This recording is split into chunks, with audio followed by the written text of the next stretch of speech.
So my theme for EDCI 270 this semester is behavioral management and recognition, which is something within the field that I'm going into, which is special education, that will be seen as an issue quite often. So specifically, I'm looking at children with autism spectrum disorder. These students often struggle to control their own emotions, such as situations where they become really angry or upset, and to understand the emotions of others.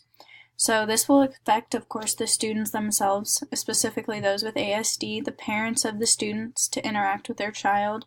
teachers and support staff who interact with the child on a daily basis, and peers that the student interacts with. How I plan to do this is through videos such as YouTube videos or presentations such as a keynote like I am using right now, charts that can show different behaviors and emotions,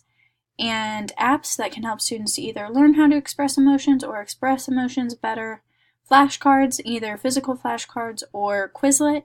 and other apps that I can find. So hopefully I can help to teach children how to better control their own emotions and to understand the emotions of those and others.